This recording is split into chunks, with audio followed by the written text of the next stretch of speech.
Naduwag ka na naman, inayupak ka. Makukulo ka na, pastihan. Uy, talaga? Bayot, hindi pupunta sa hearing. Ay, sino may hearing? Gago lang yung nagsasabing may hearing ako. Ano kayo, matalino pa kayo sa lawyer ko? Ang bobo mo naman.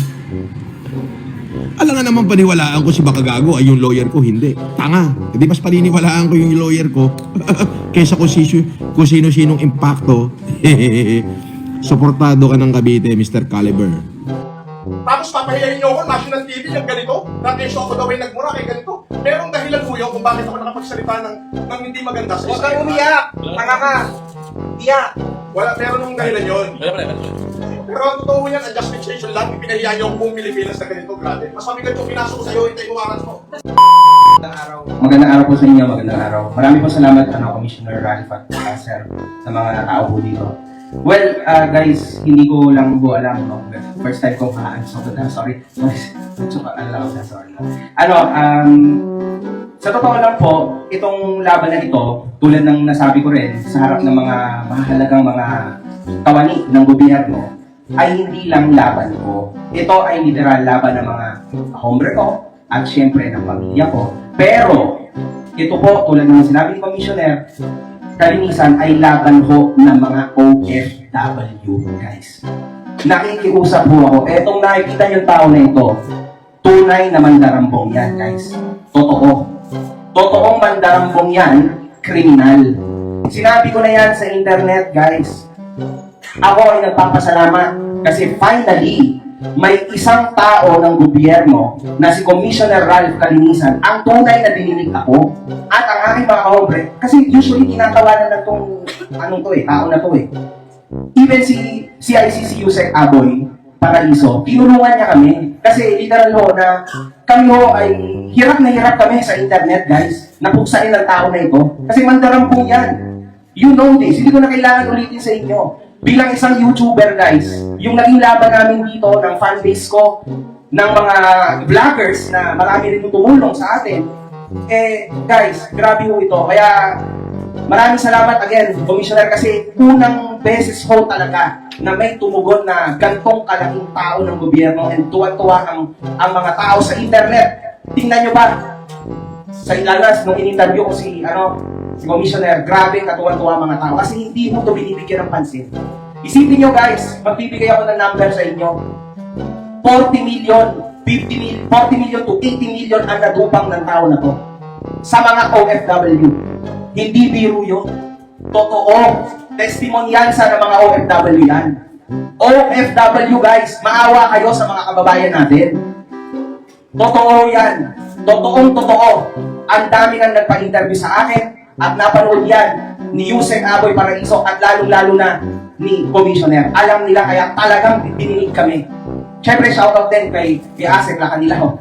Siyempre, Asek. I love you, Asek. Salamat po. Pero, ayan guys. Yun lang. Pakiusap, pakisuyo. Paulit-ulit na kami kahit sinabi rin former Senator Manny Pacquiao. Huwag na kayong magpapaloko mga OFW. Huwag kayong magpapaloko. Pakiusap. Etong tao na ito, tunay na kriminal. Legit. Ayan. Simula pa lang po ito ng laban namin. Simula pa lang po ito. Tuloy-tuloy yan. Buong taon po yan makukulong. Kasi literal na hindi po tatantanan yan dahil napakaraming taong tinarantado yan, lalo ng aking asawa. Ang dami kong kabastusan na sinabi ng tao na yan sa asawa ko. At sa pamilya ko, at lalo, sa akin okay lang. Influencer lang naman ako eh. Okay lang ako, influencer versus influencer. Pero sa asawa ko at nanay ko, hindi. Di ba, Norman? Di ba? Ayos!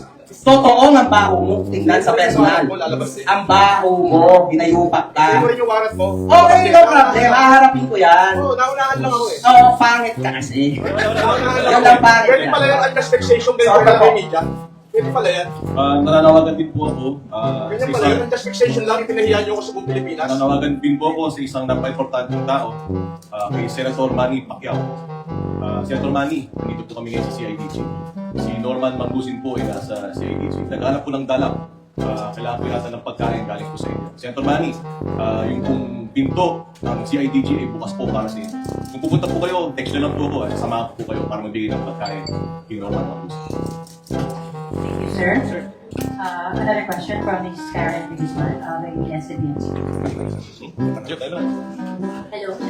Okay.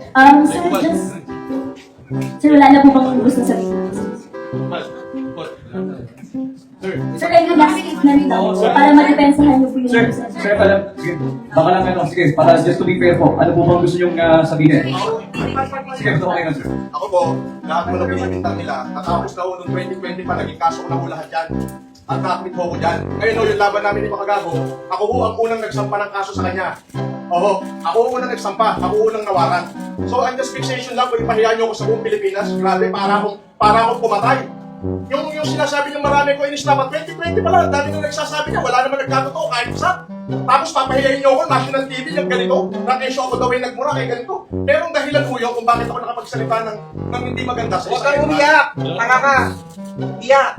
Meron nung dahilan yun. Pero ang totoo yan, ang justification lang, ipinahiya niyo ako buong Pilipinas na ganito, grabe. Mas mabigat yung pinasok ko sa'yo, hintay mo warrant mo. Deserve mo yan, sir. Pako mo. Buti na sa'yo. Namin pa mo. Hampas mo pa. Any questions?